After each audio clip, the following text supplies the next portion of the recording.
Saudações a todos, eu me chamo Ronald Machado, eu sou psicólogo e vocês estão no canal da Livraria Espaço Psi. Esse é o nosso quadro, o Papo Psi, onde nós conduzimos várias conversas sobre temas da psicologia e outros temas interessantes. Então, se você gosta desse tipo de conteúdo, se inscreve no nosso canal, deixa um like aqui no vídeo que nos ajuda muito e também comenta aqui nos nossos comentários algo que a gente sempre responde, estamos sempre atentos a vocês. No Papo Psi de hoje, nós falaremos sobre um tema até então inédito aqui. Nós estamos recebendo o Lucas Fabrino, ele é estudante de Engenharia Aeroespacial na Federal do ABC e veio falar para a gente um pouco sobre astronomia. Lucas, seja bem-vindo, obrigado por topar vir conversar com a gente. Isso aí, falar um pouquinho sobre astronomia, que é um tema que está ficando em alta, né, nos últimos anos. Como eu disse, sou estudante de Engenharia Aeroespacial, que é um curso que não é comum no Brasil, né? São só 5 faculdades no Brasil inteiro que tem esse curso, então falar um pouquinho sobre esse tema aí. Muito obrigado mais uma vez. Lucas, como você mesmo disse, eu tenho essa impressão de que é um tema que está cada vez mais em alta.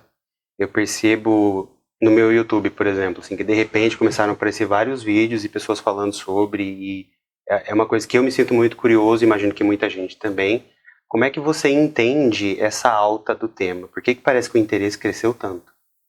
Eu acho que assim, o interesse ele sempre existiu na sociedade, mas principalmente com a pandemia começou a crescer muito, porque começou a crescer os divulgadores assim da astronomia nas redes sociais. Sim. E aí com isso mais pessoas começaram a ter acesso, começaram a se interessar.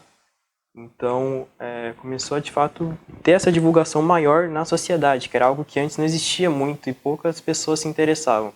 Mesmo que seja um tema interessante, que qualquer pessoa que vê uma notícia de algum planeta, alguma estrela diferente, para ver ali, sabe? Então, com as redes sociais, eu acredito que isso tem influenciado muito para as pessoas se interessarem mais por esse assunto, que, como você disse, se abre o YouTube hoje em dia, vai ter pelo menos um vídeo ali sobre algum tema da astronomia.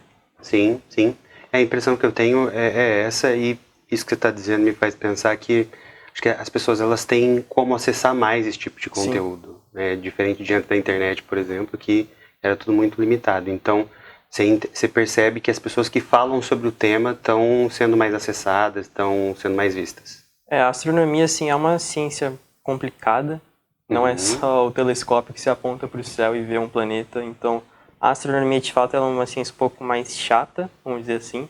Só que com a internet surgiram mais divulgadores que trabalham esses temas que seriam complicados e trazem assim, para as pessoas esses temas mesmo de uma forma mais simples, mais divertida mesmo, das pessoas se interessarem, e aí começa a divulgar para amigos, para familiares, e aí isso vai divulgando pela sociedade. Sim.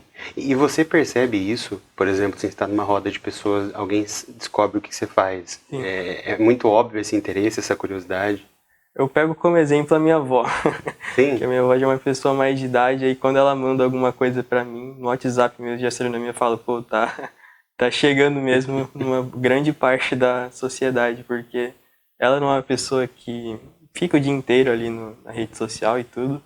Então, se tá chegando nela, eu percebo que, de fato, tá divulgando bem esse tema. Sim, interessante. E na tua percepção, Lucas, assim, o que tem aparecido é conteúdo de qualidade, com informação boa, ou tem muita desinformação no meio também? São os dois, né? Então, independente se é um conteúdo de qualidade ou não, a gente tem que sempre tomar o cuidado. Então, tem algumas páginas hoje em dia que eles vivem, querendo ou não, da desinformação. Pegam conteúdos que são fake, né, e começam a publicar. Isso, querendo ou não, dá view, porque tem muita pessoa que acredita, infelizmente. Mas é importante que a gente sempre verifique. Tem páginas hoje em dia que você pode acreditar só de ver, porque são pessoas estudiosas, são professores. Então, isso já é mais fácil de acreditar, só que principalmente páginas que a pessoa nem aparece, sabe? Não dá nem a cara ali, você já tem que tomar um pouco mais de cuidado, porque de fato a desinformação no ramo da ciência, infelizmente, ela existe. Sim, até porque eu fico pensando que é uma temática que ela vai se aproximando de outros tópicos que existem várias fantasias por parte das pessoas. Então, se existe vida fora do planeta ou não, quando é que a gente vai passar a morar num outro planeta, enfim, são várias coisas que estão no imaginário das pessoas, até por conta de filme, etc. Sim. E que deve surgir muita desinformação sensacionalista em relação a isso. Justamente por ser uma ciência que não é tão divulgada, é muito fácil de, por exemplo, você criar uma notícia e uma pessoa acreditar, sabe? Sim. Então, você muda um pouco a notícia e já consegue fazer que a pessoa acredite, mesmo que não seja verdade. Por isso que é importante você verificar mais de uma fonte sempre, para ver se aquilo é verdade ou não. Sim, sim.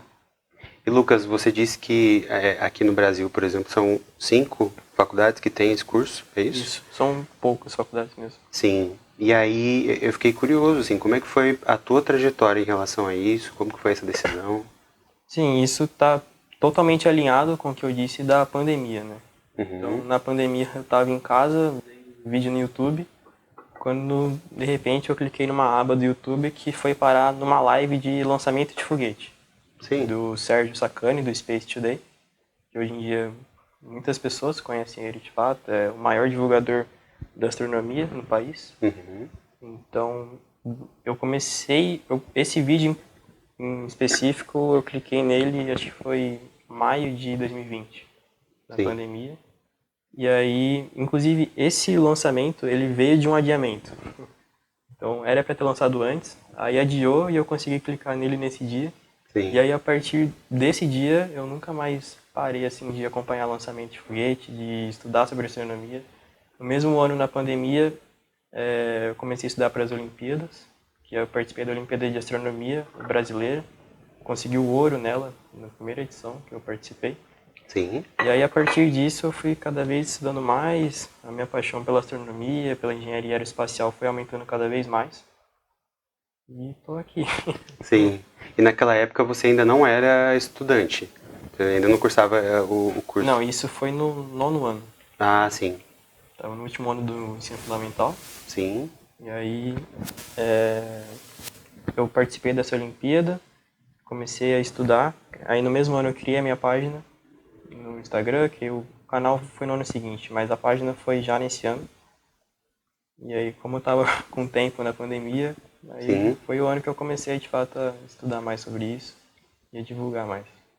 Inclusive, depois a gente vai deixar na descrição o link do seu Instagram, do YouTube, para o pessoal acompanhar o seu conteúdo.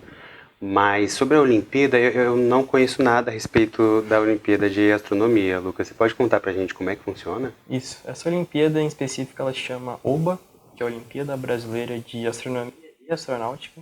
Certo. Ela é a maior Olimpíada de Astronomia que tem no país. E ela ocorre no país inteiro, tanto em escolas públicas quanto em escolas particulares. São milhões de estudantes que participam dela. E ela ocorre só em uma fase. A escola, não é uma escola, né? A Olimpíada marca um dia. A escola tem que aplicar essa prova no dia. São questões de múltipla escolha. Sim. E depois que todo mundo preenche lá as respostas, é enviado para o site da Olimpíada e depois é lançado o ranking, né, para você saber se foi um medalhista ou não.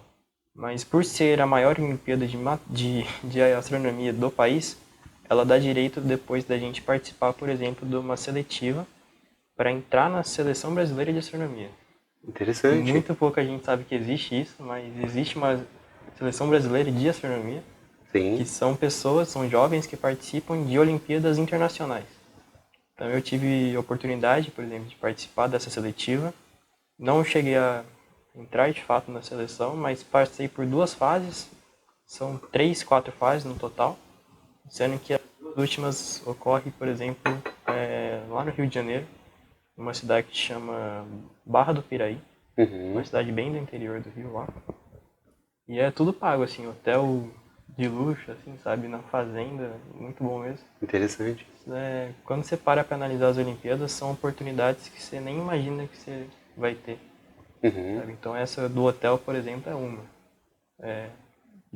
Essa OBA mesmo, ela me deu uma oportunidade de participar de um processo seletivo para entrar na universidade mais concorrida do mundo, que chama Minerva, que fica em São Francisco, lá na Califórnia. Sim, sim. E essa faculdade, a sede dela é em São Francisco, mas ela tem outras 6 sedes espalhadas pelo mundo. E pelo que eu me lembro, a relação candidato-vaga, só pra você ter uma noção, era tipo 20 mil para uma vaga. Nossa, absurdo. É muito difícil. Sim. Só que por eu ter feito a Olimpíada, eu já tinha vantagem em comparação com os outros. Então é uma competição que abre algumas portas, de certa forma. Muitas portas. Sim.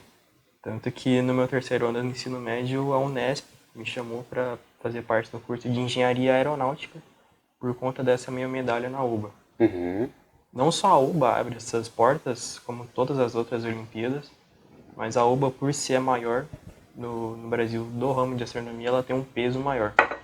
Então tem a Olimpíada de Matemática, que é o BMEP também, que ela abre muitas portas para os estudantes, também para as Olimpíadas Internacionais, para bolsas de iniciação científica também. Então todo mês você recebe um dinheiro do governo para estudar. Sim. Então assim, o universo das Olimpíadas é algo muito grande mesmo, que abre muitas portas de fato.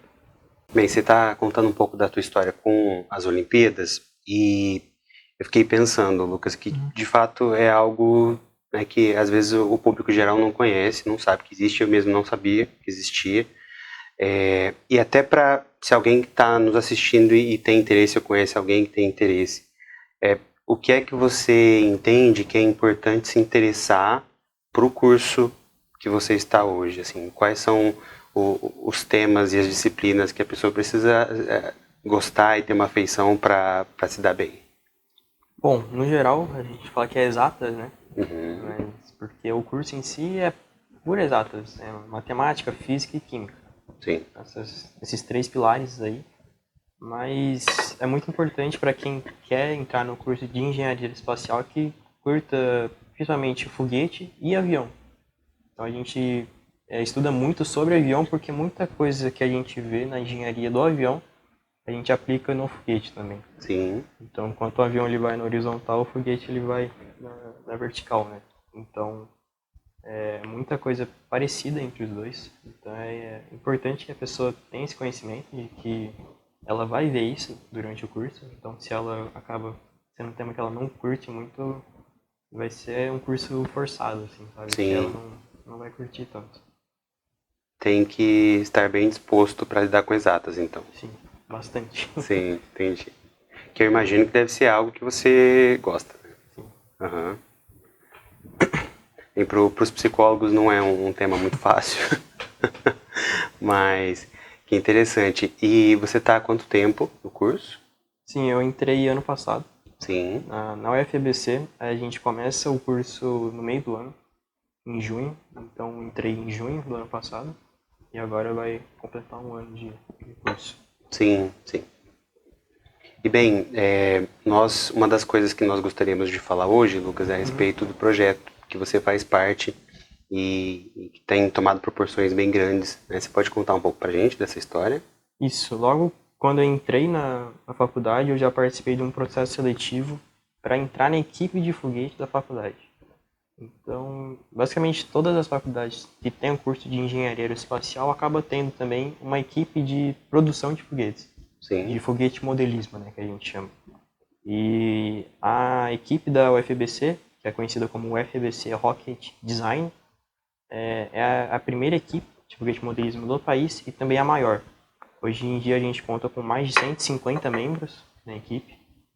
Então é muita gente. Sim. É muito departamento para se comunicar. Então a gente tem um departamento de estruturas que lida com a parte da fuselagem, da carcaça do foguete, a propulsão que mexe com o motor, o propelente que vai no foguete, a recuperação que faz o paraquedas, a eletrônica que mexe com toda a parte eletrônica e o satélite que vai dentro do foguete. Tem o marketing, a gente tem um diferencial que é a parte da extensão. Então a gente, por exemplo, vai em escolas divulgar sobre o curso. Sim. Sabe? A gente faz foguetinhos menores para as crianças brincar, ter um contato maior com esse curso que não é tão comum no Brasil. Então, assim, é uma equipe muito grande mesmo. A gente tem muito orgulho de levar ela. Sim. E agora, depois de 6 anos, a gente vai estar voltando a representar o Brasil na maior competição de foguetes que existe no mundo, que a gente apelida de Copa do Mundo de Foguetes, que é conhecida como IRAC, que vai ocorrer agora em junho, lá nos Estados Unidos, no Texas. Sim. E a gente, junto com mais algumas universidades do país, a gente vai estar representando o Brasil nessa competição. E aí essa competição ela é dividida em alguns critérios e categorias. Então a nossa equipe em específico, ela vai estar representando o Brasil com um foguete de 3 km de apogeu. Então isso significa que o nosso foguete vai subir 3 km, depois ele vai voltar. Sim. Então tem outras equipes, por exemplo, que vai lançar foguete que vai 10 km e depois volta. Outras que vão lançar até 1 km e depois volta. E dentro dessa competição tem vários critérios que o pessoal analisa. Então o próprio design já é um critério. Depois quem chega mais perto do apogeu, então também tem uma pontuação para isso. Se você fica muito distante tanto para baixo quanto para cima, você perde muito ponto. O ideal é que você se aproxime mais próximo ali. Então a gente, por exemplo, foi uma das equipes na última competição que chegou mais perto. Foi coisa assim de 50 metros assim de distância só do apogeu original. Interessante. Aí outro ponto muito crítico que é a recuperação, que a gente tem que conseguir pegar o foguete depois com paraquedas. E aí com isso tem que funcionar também um sistema de GPS, todo sofisticado ali para conseguir recuperar depois. Não pode ir muito longe também. Então, só para você ter uma ideia, antes da gente ir para a competição, a gente tem que mandar para a organização um relatório de mais de 400 páginas. Sim. Cheio de simulação, cheio de testes que a gente fez antes, para garantir que vai estar tudo certo, que a gente é uma equipe de confiança para eles ir para a competição. Sim, sim, é bem criterioso, né? Até porque eu imagino que deve ser bem concorrido também. Sim. Então eu tô na equipe desde maio e junho do ano passado. Eu entrei na faculdade junto com a equipe. E eu entrei no setor de marketing, tô no núcleo de marketing lá. E agora em fevereiro eles me convocaram para ser o novo coordenador do núcleo de marketing. Então atualmente eu sou o coordenador do marketing lá. Sim. E também estou no setor de estruturas. Então também estou construindo a fuselagem do foguete e toda a parte estrutural dele também ajuda. Sim, muito interessante o projeto, Lucas. E assim, você praticamente tinha acabado de entrar na graduação, né? E começa a fazer parte de um projeto.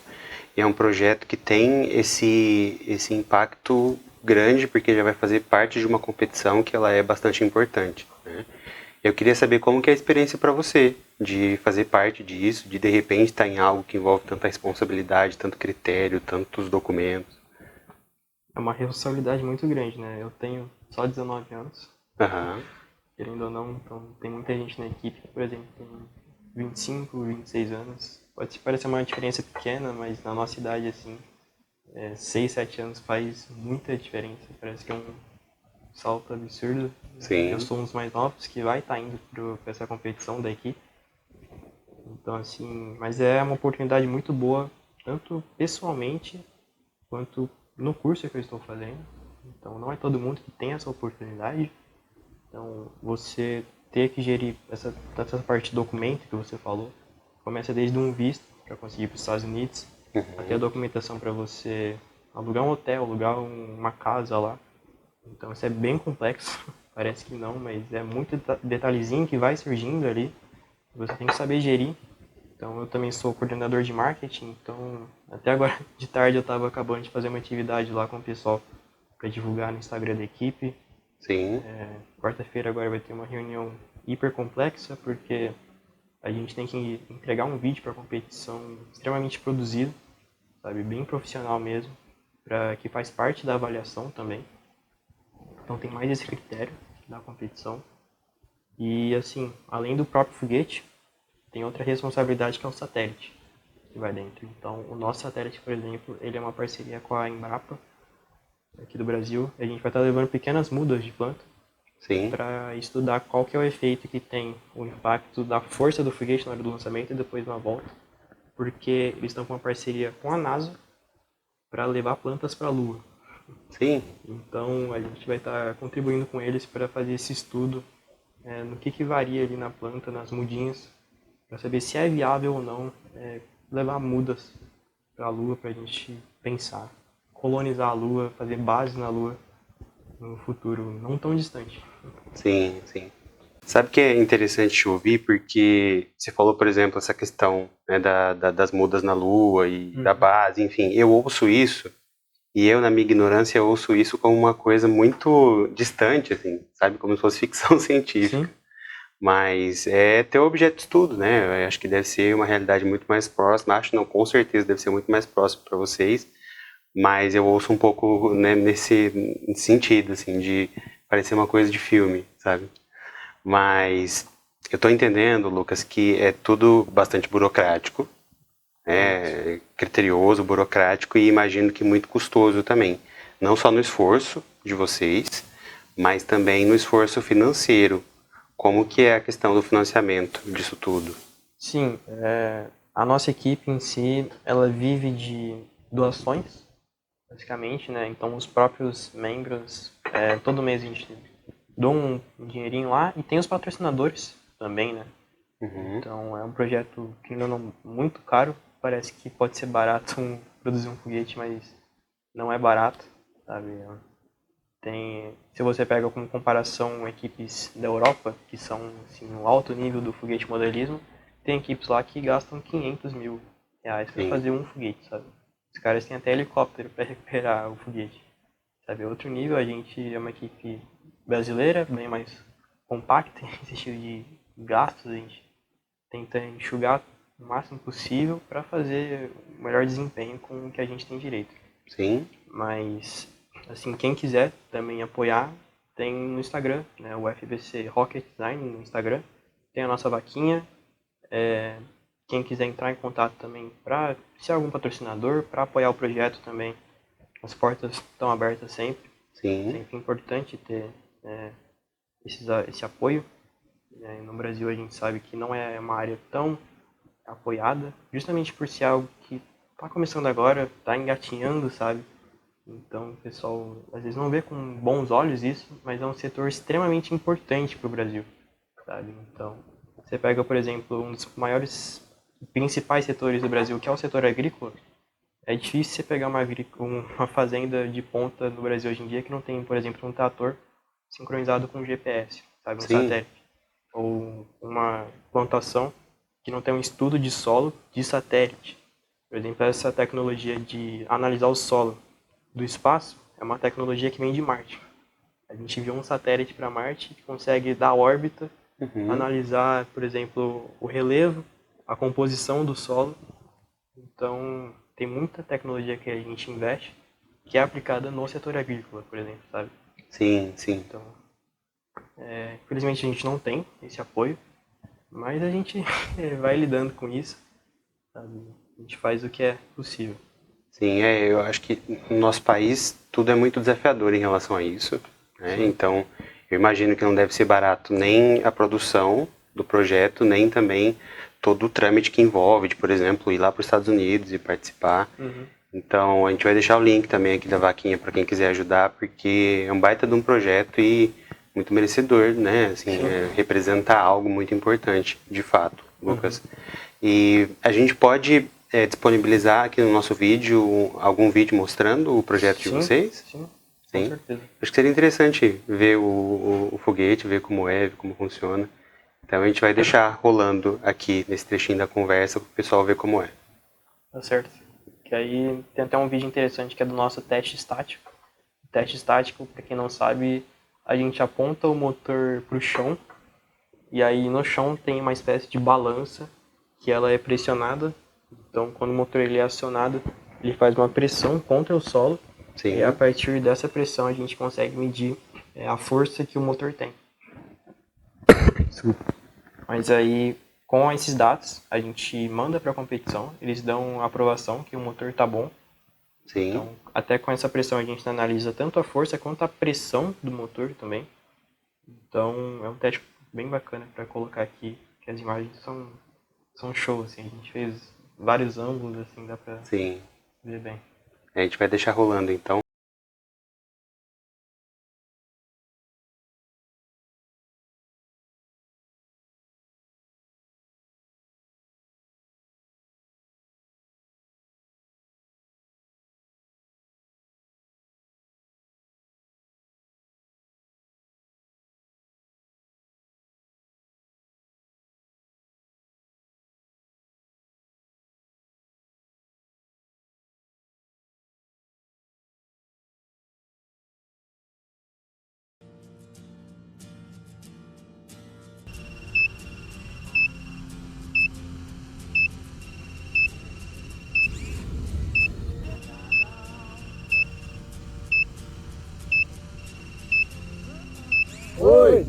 7, 6, 5, 4, 3, 2, 1. Ignição!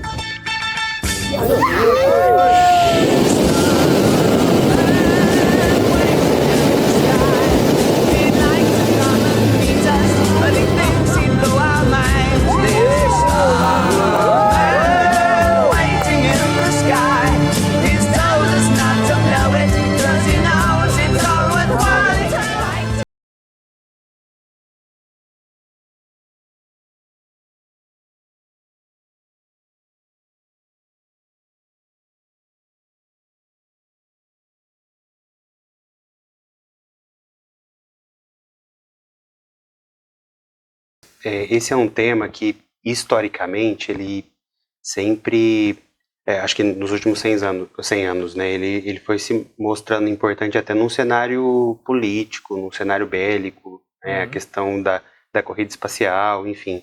E alguns países vão se destacando em relação a isso, tipo Estados Unidos, por exemplo. Né? Como que é essa questão do cenário mundial a respeito disso e como que o Brasil tá colocado nessa questão, Lucas?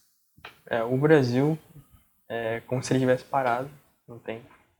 A gente tem investimento, mas nem se compara ao restante do mundo. Então você pega, por exemplo, países como Estados Unidos, China, Rússia, o Canadá também, os países da Europa que fazem parte da Agência Espacial Europeia. Sim. São países assim que investem muita grana e que tem muito retorno disso também. Sabe? A própria China, pouca gente sabe porque o marketing deles é muito ruim. Eles realmente não divulgam, mas a cada 3 dias, por exemplo, mais ou menos, tem um foguete chinês indo para o espaço. Entendi. Sabe? É um ritmo muito acelerado e muito se fala que se os Estados Unidos não começar a investir para dar certo os projetos mesmo, é capaz que até passe os Estados Unidos. Eles virem a referência no setor aeroespacial, principalmente nessa questão de voltar à Lua. Sabe? E um outro país que pouca gente sabe também, mas que é uma referência até para o Brasil, é a Índia. Sabe? Então, eles até pouco tempo atrás não tinham muito investimento, mas a Índia é um país que é visto como um país pobre, né?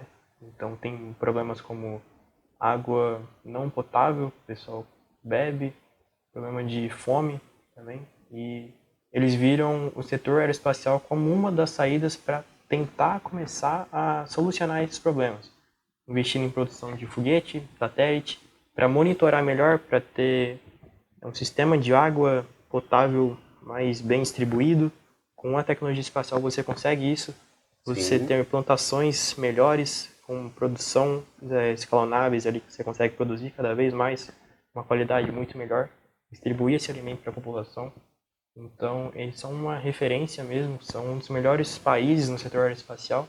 Eles têm um próprio sistema de produção de foguetes deles, são foguetes enormes que eles lançam, não são muitos, mas são cerca assim, vamos estimar uns 12 por ano. Eles lançam, são foguetes bem potentes, assim. Eles lançaram em 2021 o satélite brasileiro Amazônia 1, que foi um satélite que era para ter sido lançado 20 anos atrás. Sim. E o governo foi passando de governo, foi prorrogando isso, e aí foi lançado em 2021 com uma parceria com a Índia. A Índia tem várias parcerias com o Brasil para lançar pequenos satélites de faculdades também. Isso é bem legal porque é uma parceria entre 2 países para esse desenvolvimento do setor aeroespacial. Sim. Mas é de fato um país para o Brasil se espelhar. Parece que não, mas eles não investem uma quantia absurda, sabe? E conseguem um retorno muito grande. Imagino, É sim. um setor lucrativo. Investe muito, mas o retorno é muito grande. E além da questão do lucro, Lucas, eu fico pensando nisso que você está dizendo, que às vezes essa questão ela está muito associada com a exploração espacial. Mas você está falando sobre outros usos que investir na astronomia, investir nos foguetes, na produção, também podem ajudar, tipo, por exemplo, esse mapeamento, a própria questão das fazendas que você citou. Então, tem vários usos que às vezes as pessoas não têm nem dimensão. Não, você investir na engenharia aeroespacial vai trazer muito mais retorno do que prejuízo. Sim. Sabe? Então, a gente está bebendo essa água aqui hoje porque tem um purificador de água ali dentro, que a tecnologia de filtrar água é espacial, sabe? Foi desenvolvida para aprimorar no espaço. Você ter um notebook para usar é tecnologia espacial. A gente tem um tênis com uma tecnologia que amortece, também foi uma tecnologia desenvolvida no espaço. Você ter uma simples câmera para tirar uma selfie também é uma tecnologia que vem do espaço, sabe? Então, são pequenas coisas que o pessoal às vezes nem sabe, mas que foi graças a esse estudo, investimento pesado que está trazendo esse retorno aqui pra gente. Sim, sim. E eu tô aprendendo várias coisas assim que eu não tinha dimensão. Muito interessante. Sim. Lucas, e pensando até no que tem estado em alta, na minha percepção eu vejo que tem muita gente falando sobre algumas coisas dentro desse tema. Um deles é sobre Marte. Inclusive pensando quais são os avanços em relação a Marte, pensando até nessa questão de o quanto dá para colonizar ou não, ter uma base, enfim. O que você pode falar para a gente sobre, sobre Marte dentro desse assunto hoje em dia? Então, até quando eu falo que a gente voltar para a Lua não é um cenário tão distante, é até pensando em Marte também. Porque o alto investimento que está sendo feito para a gente voltar para a Lua, na verdade não é nem só para voltar. É para voltar e ficar na Lua. Uhum. Então é de fato construir uma base. A ideia principal é a gente fazer uma estação que vai ficar orbitando a Lua e a gente usar a Lua como um trampolim para Marte.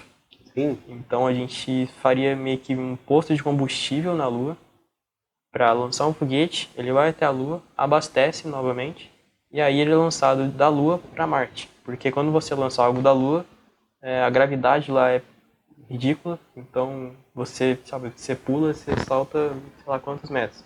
Sim. Então você lançar um foguete de lá, você gasta muito menos combustível e aí você consegue levar mais carga para Marte e gastar menos combustível, sabe? Então você tem um aproveitamento muito melhor. Então até pensando nisso, a nossa ida para Marte já é algo muito mais viável e apesar do que o pessoal pensa, a gente já lançou várias coisas para Marte, vários robôs, vários satélites, vários rovers e só em 2020 que a gente lançou algo para Marte para saber se tinha vida ou não. Sim. Sabe? Então a gente começou a estudar Marte de fato na década de 70 com as sondas Viking. Foram 2 landers que pousaram no planeta vermelho, lá Marte. Então, nas próximas décadas, assim, já pode se pensar de fato em enviar humanos para Marte. Sim, sim. E do que você percebe, Lucas, assim, quais são os grandes desafios? É uma questão tecnológica, é uma questão financeira, é um pouco dos dois? O que você percebe? Sim, o principal problema, na verdade, é a gente. Uhum. Então, fazendo uma analogia, se um ser humano mergulha no mar, por exemplo, sem nenhum equipamento, sem nada assim, ele não vai conseguir ficar muito tempo. Porque a gente não foi feito para morar dentro da água. Sim. A mesma coisa para o espaço. A gente não foi feito para ficar muito tempo no espaço. Então, uma viagem até Marte, por exemplo, demora 7, 8 meses para chegar em Marte. Então, você pega como exemplo os astronautas que ficam na estação, eles ficam 6 meses, às vezes 7 meses, eles voltam para a Terra, eles mal conseguem andar, assim, porque como não tem a gravidade, eles perdem essa noção do andar ali, fazendo o peso no chão. Eles ficam maiores porque a nossa coluna ela estica porque não tem a gravidade pressionando para baixo. Sim. A visão é danificada também. A audição também é danificada, sabe? Então, o astronauta brasileiro Marcos Pontes, ele ficou 1 semana na estação e teve que fazer uma cirurgia no ouvido porque ele teve um dano na audição. Então, assim, a gente realmente não foi feito para esse espaço, mas a gente tenta, de alguma forma, treinar o nosso corpo, os astronautas, no caso, né? Para conseguir ficar esse tempo, uns 7, 8 meses, trancado dentro de uma nave para chegar lá, ter condição de fazer o mínimo esforço que seja possível ali, e ainda depois que você chega lá, você tem que ficar 2 anos no planeta, porque é o intervalo que tem que esperar para conseguir voltar. Porque nesses 2 anos é o tempo que Marte demora para atingir a posição no espaço, para gastar a menor quantidade de combustível para voltar para a Terra. Entendi, sabe? sim. Então, se a gente pega a viagem como um todo, demoraria 4 anos, no mínimo, para voltar para a Terra. É uma grande limitação biológica até então. O principal é a gente. Sim. A tecnologia está sendo desenvolvida muito pela SpaceX, Uhum. está desenvolvendo o Starship. Inclusive tem um vídeo no meu canal sobre o Starship, que é o ponto-chave assim, da humanidade para conseguir levar humanos para Marte. Então o Starship ele consegue levar muita carga, assim, muita carga mesmo. É um foguete de 120 metros de altura. Sim. É um prédio de 40 andares, se você for ver, sabe, fazendo uma analogia. E além disso, consegue levar, além de muita carga para levar material para lá, para construir alguma base lá, consegue levar muito ser humano também. Sim. Isso é importante. Então, o Starship é a grande virada de chave que a gente está tendo, que é o grande avanço tecnológico mesmo. Uhum. Muito ficava só na ideia, mas o Starship foi a primeira inovação tecnológica que a gente está tendo. Está se aproximando de algo verdadeiro, assim. Já, diariamente a SpaceX está fazendo diversos testes. Sim. Está se aproximando cada vez mais desse objetivo. E nós podemos deixar o link desse vídeo Sim, na descrição? com certeza. Certo.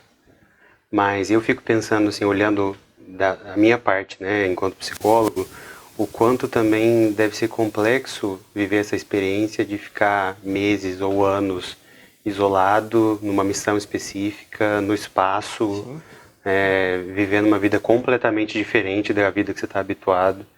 Então, talvez seja uma questão, né, conforme isso vai avançando, a psicologia também vai ter que dar conta de entender qual que é o impacto disso para essas pessoas, qual é o impacto depois de voltar e ter que passar por todas essas adaptações, porque é se adaptar o tempo todo, né? Se adaptar aqui para poder ir, se adaptar indo, se adaptar lá, depois se adaptar voltando para cá. Sim. Então, do ponto de vista psicológico, eu imagino que deve ser bem desafiador também.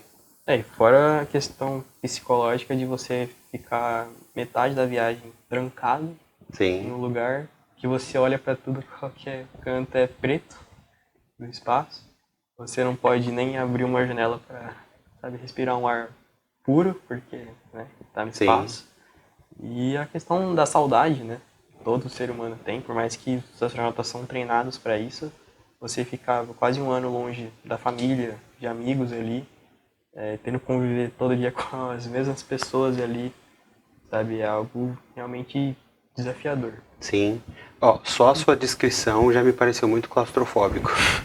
Então deve ser bem desafiador mesmo, realmente. Hoje em dia tem até alguns treinamentos que algumas agências, empresas fazem, que eles convidam pessoas para ficarem trancadas alguns meses dentro de naves, estações simuladas aqui na Terra, só para estudar qual seria o comportamento do ser humano, ficando meses trancados ali. Sim, muito interessante. Imagino eu que até para entender quais são esses possíveis impactos, né? Sim. Sim. E olha, você falando sobre Marte, né, e mais uma vez eu fico com essa sensação de nós parecer uma utopia de ficção científica, e cá estou eu ouvindo você falar sobre isso como algo que provavelmente vai acontecer nas próximas décadas, né? E Lucas, como é que você enxerga esse processo nas próximas décadas? Assim, para onde você acha que a astronomia vai? A astronomia vai ficar cada vez mais sofisticada, assim, com cada vez mais investimento. Então, até fazendo essa comparação com Marte, a gente tem esse investimento desde a década de 70. Sim. E não foi à toa, então foi enviando pequenos rovers, pequenos satélites, até chegar nos grandes rovers que estão lá hoje em dia, que tem um tamanho de um carro, sabe? Então, até agora, tá com o rover Perseverance lá, que é o primeiro rover que foi para lá para buscar vida, de fato. Porque primeiro a gente enviou rovers para saber se teria condições de ter vida.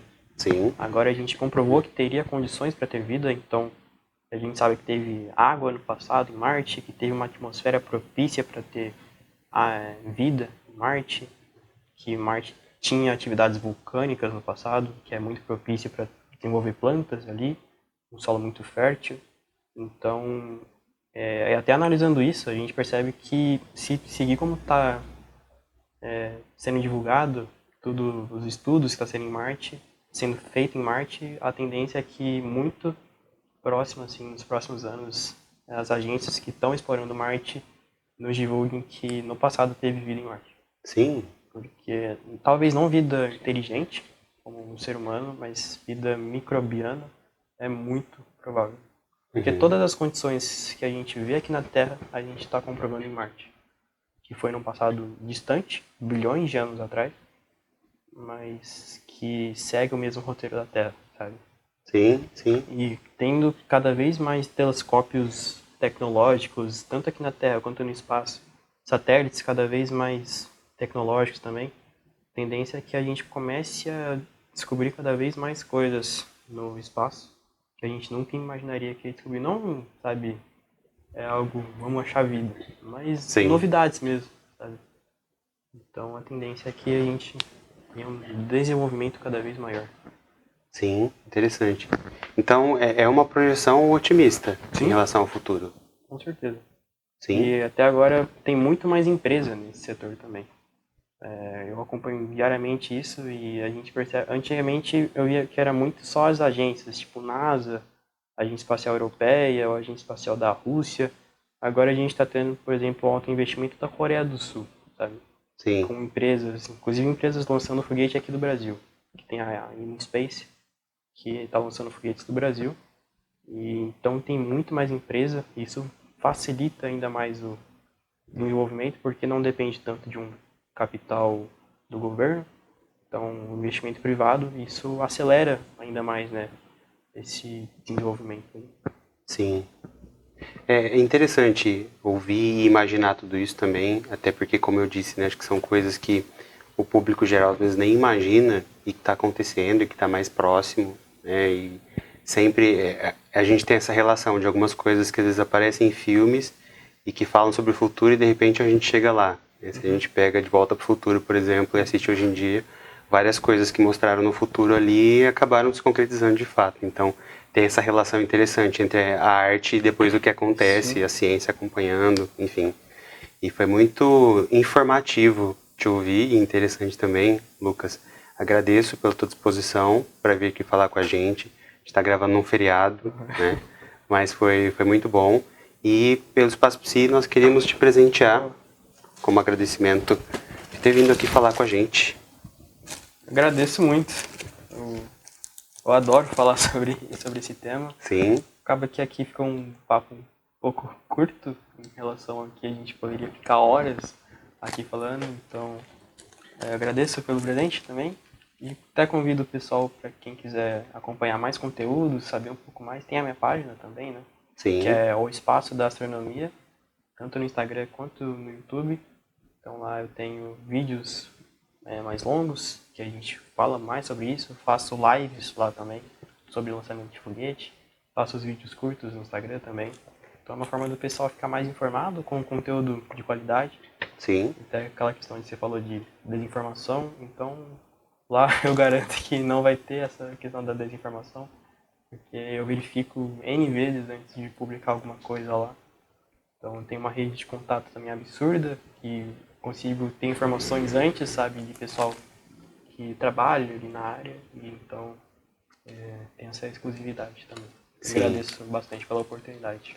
Muito bom, e a gente vai deixar todos os links do que a gente conversou aqui para o pessoal poder acompanhar, quem quiser saber mais sobre o seu trabalho, sobre o projeto, quem quiser ajudar, sim, inclusive, até porque eu concordo contigo, assim, desculpa a do trocadilho, mas é um universo que dá pra gente conversar a respeito disso, né?